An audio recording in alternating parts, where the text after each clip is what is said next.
Here we are, show number 9. We're going to switch it up a little bit. We're going to talk about pool on the tube tonight on the Cue Tang Clan.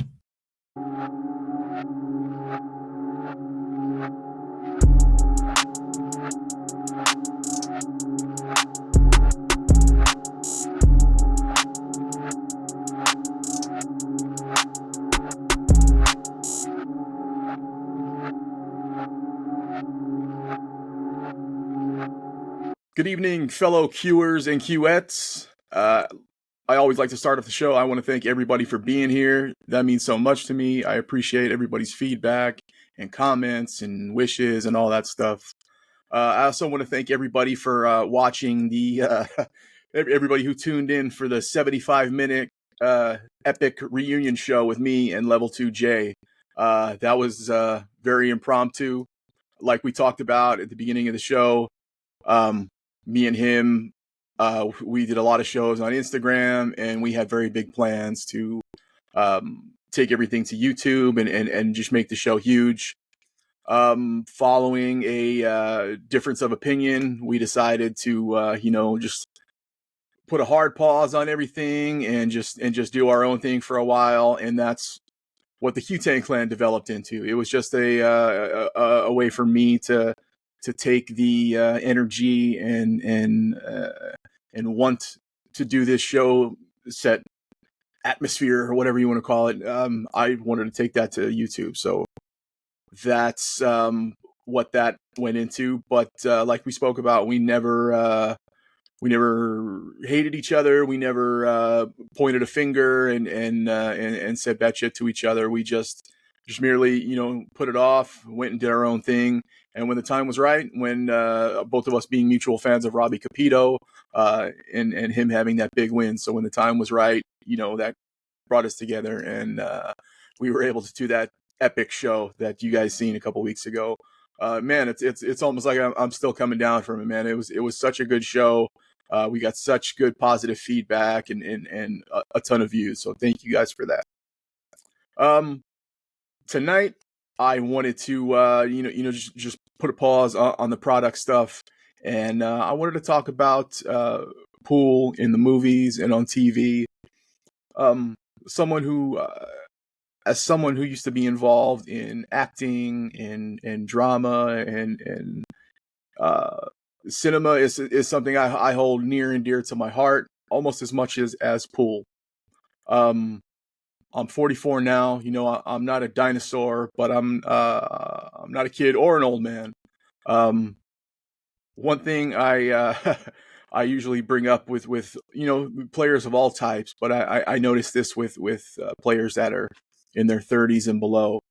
If I mention The Color of Money, they don't know what I'm talking about as far as cinema. They don't know what I'm talking about. They usually say something like, "Oh yeah, it's green."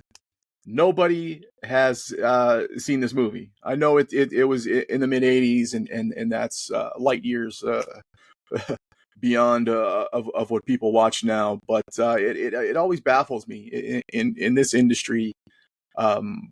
People never heard of The Color of Money, and especially people never heard of The Hustler. Maybe they've seen Pool Hall Junkies and a couple of the other weird ones on Amazon, but that's about it, man. It really baffles me as even not being a pool player. It's just fans of cinema. You guys know who Marty Scorsese is. Obviously, some of the best, kind of Italian picks, non-Italian picks, gangster picks of all time are done by Marty Scorsese. Works a lot with DiCaprio and De Niro and just masters of the industry. And for somebody like him to put out The Color of Money, it baffles me that people have still, it's rarely heard of it. The percentages in that is it's got to be less than 50%, and it's and it makes me crazy. Somebody who's a pool player and a fan of cinema. That's The Hustler and The Color of Money are the gospel to me. I mean, come on, they're not just your run of the mill pool movies. They're great movies that feature pool, and we're going to talk about that a little bit today. So we're we're going to start is the beginning. And if you're starting at the beginning of pool and cinema, it is The Hustler. Hustler was written in the late 50s by Walter Tevis, however you want to pronounce it. He created this character, and I think the original cut was the life and times of Fast Eddie Felson. Fast Eddie Felson was portrayed by Paul Newman. At the time the Hustler came out, he was portrayed as a young man, late 20s, early 30s, who was the shit at pool. He traveled the country, playing hustler games, trying to make money based on his skill, where it being deception, and the ultimate skill he carried was pool.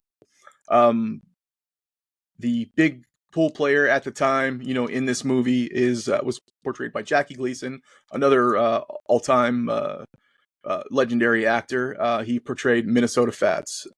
Minnesota Fats is a name that we all should know. There was a time where there was some misconception and misdirection based on who Minnesota Fats was, but Minnesota Fats was an actual player. They used to have these specials on the show on TV in the 70s with Minnesota Fats and Willie Mosconi. The Battle of the Greats. I wish they would do something like that now. But yeah, so Minnesota Fats was the big stick in the movie The Hustler, and this character Fast Eddie Felson was playing his way across the country in search of playing the great Minnesota Fats.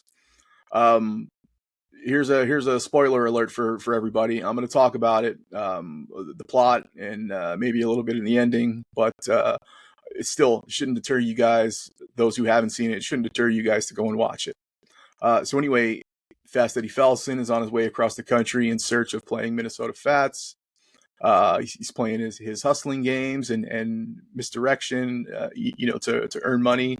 And he runs into Minnesota Fats, and they play a marathon game of pool where Minnesota Fats comes out on top because he's the seasoned vet, and he just plays this young guy into a staggering mess. Through I'll kind of paraphrase everything, through backers and more hustling games. Fast Eddie Felson kind of gets caught doing what he's doing, and he gets put on the shelf. These gangsters, they broke a few bones on him, and he was on the shelf. And once he healed up, he got himself right, and he went in search to play Minnesota Fats again, where he eventually beats him. This movie, what do we got here? Came out, I want to say early 60s, maybe I think 61, 62 it came out. So it's in black and white. It's a very slow movie to some, but it is brilliant. The pool in this movie is good. The actors in this movie, George C. Scott, Paul Newman, Jackie Gleason, it's like an acting masterclass in this movie. So that was a great movie in its time. It's still a classic, instant classic. But where this movie meets the present day is that in the mid 80s, with the boom of 9-ball and players like Earl and Efren and Pretty Boy Floyd and Steve Miserak, and that Pool the Masters Way videotape was big at the time, and 9-ball was catching fire. With the height of pool at the time, they made another part to this Hustler film, which was directed by Marty Scorsese, and it's called The Color of Money. So this is like the life and times of Fast Eddie Felson continued. Where it picks up is Fast Eddie Felson is an older man. He's a liquor salesman. And where he's at, selling his liquor, he runs into a young up and coming pool player who's a hot shot, and he's beating everybody around, played by Tom Cruise. And once again, it baffles me that still a lot of you don't know who Tom Cruise is. He's only been the biggest actor in the world for like the past 30 years, but I know he's a little weird with that Scientology stuff. But he's a brilliant actor. Here's where Tom Cruise comes along. He reminds Fast Eddie of himself. And then Fast Eddie, tries to take him on the road and teach him the game as Fast Eddie used to be.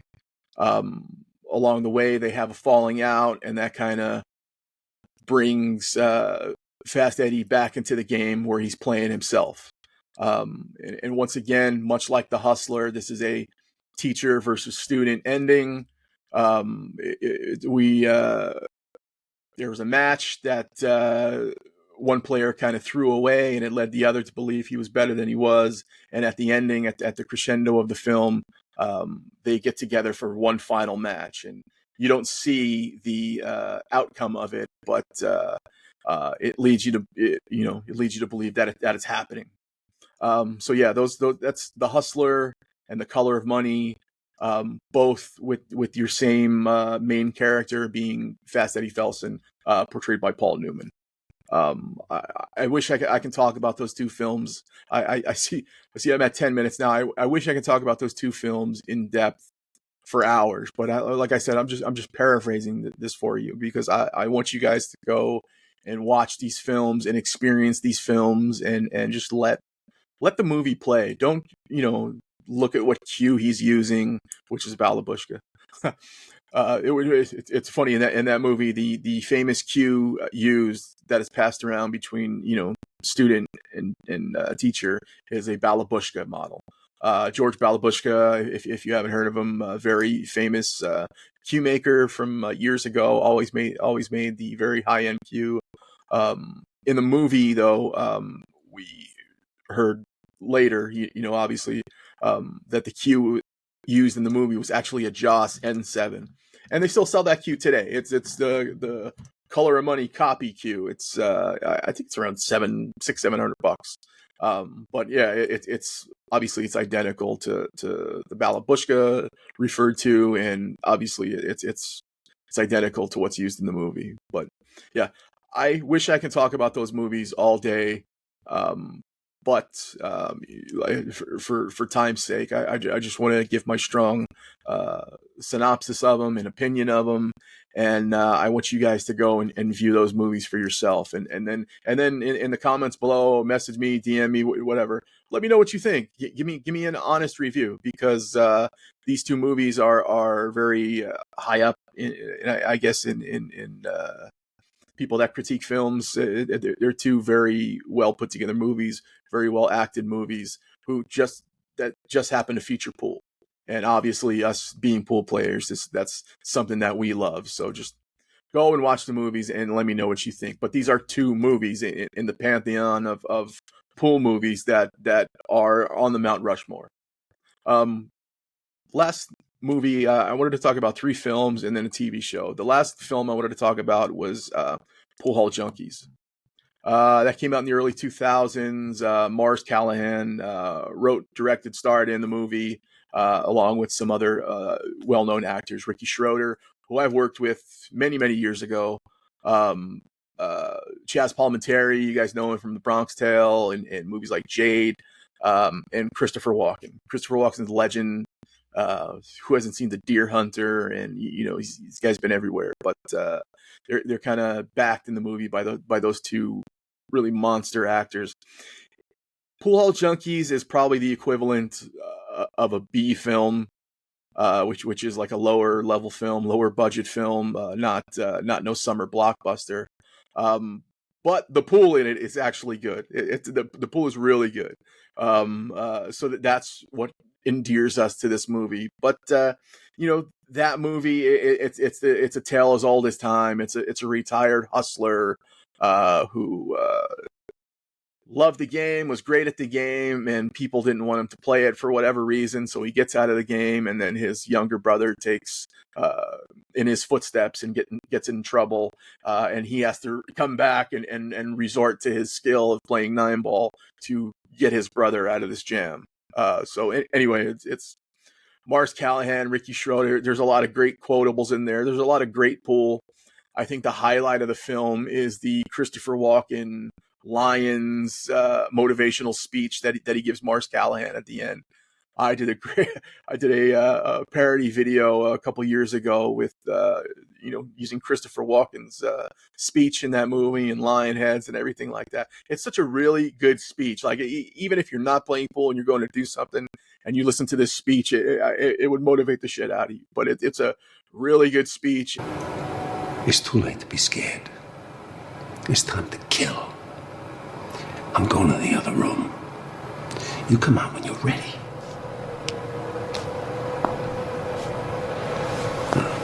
Don't beat him. Kick his ass. And for me, it kind of makes that movie, because that speech sends you off into the final match where the guy does his thing and he goes back to the big stick that he always was. So that is Pool Hall Junkies, and that's kind of hard to find if you want to buy it. I know right now I think it's on Amazon Prime. So who doesn't have Amazon Prime? And I'm sure you can probably find it on YouTube also. But that is my third movie in out of the three of the must-watch pool movies. The last bit of pool entertainment I wanted to talk about was a show called The Hustlers. That's probably more current for everybody. That came out in 2015, 2014, 2015.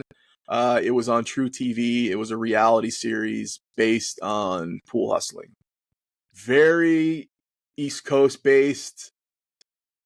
All East Coast players.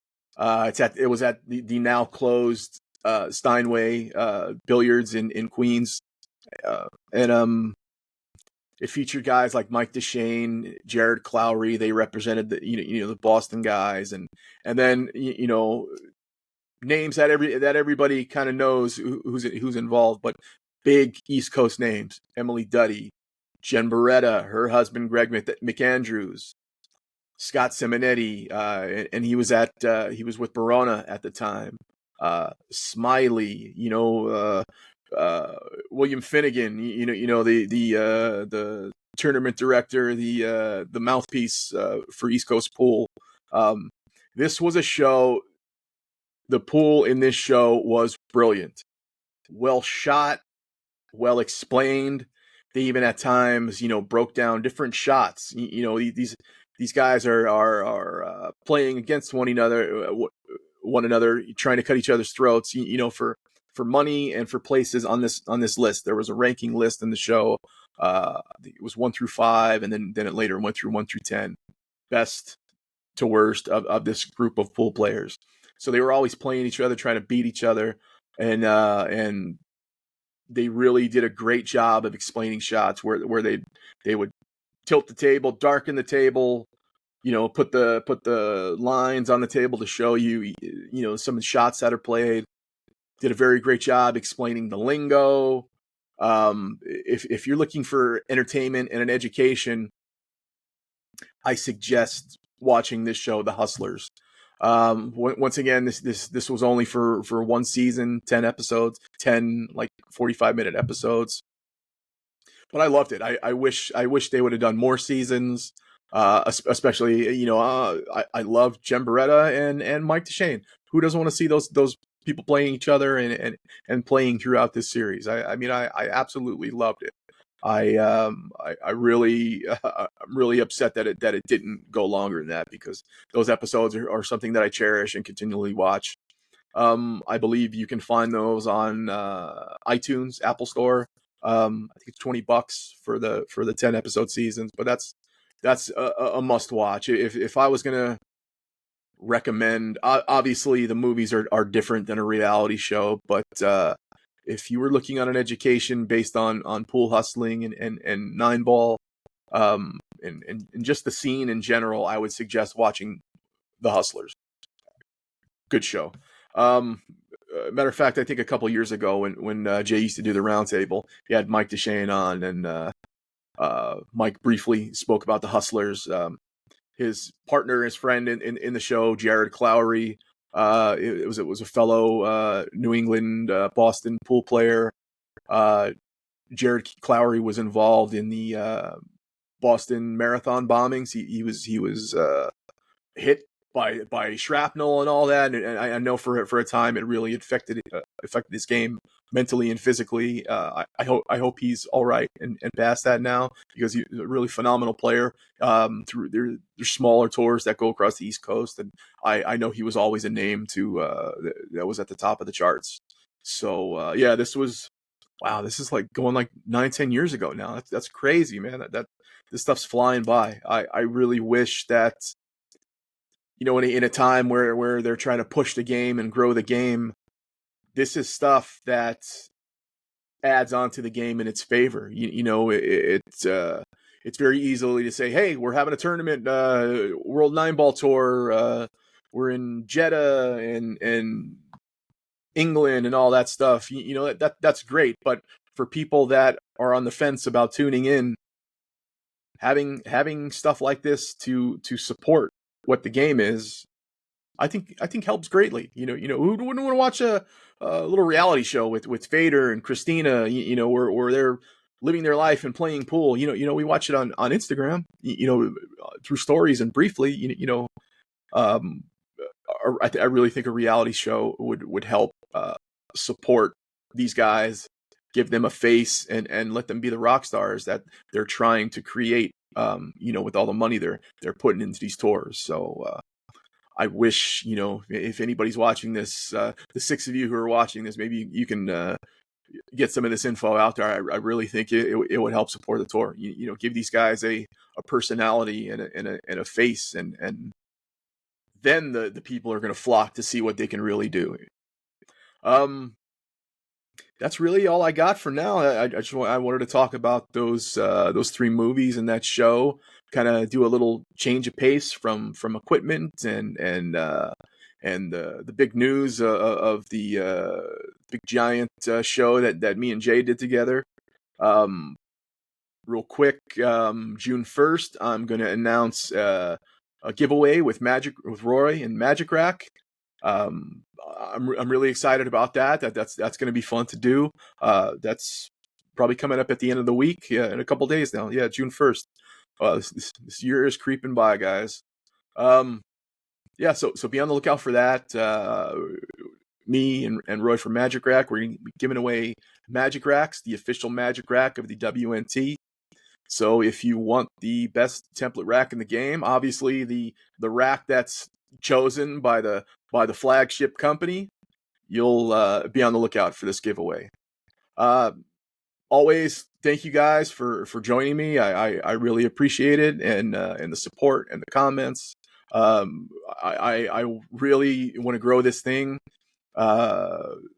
Subscribers are pretty few and far between. I got a decent amount of subscribers on Instagram. Everybody who's following me on Instagram, if you guys like the show and want to see the show grow, just hit subscribe on my YouTube page, and the comments, the likes, the subscribers, that really helps me out in getting this out to more people, because the more people that see this, the more feedback I get, and the better I can make the show. So if you enjoy what I do and you enjoy the show, please, you can help in that way. I'm not asking for money. I'm not shilling for anything. That's all funded by me. But just give me a subscribe, give me a like, give me something to help a brother out. That's about it for now. Once again, thank you guys. I will see you next time. Oh, happy Memorial Day to everybody. Take care. As far back as I can remember, I always wanted to be a gangster.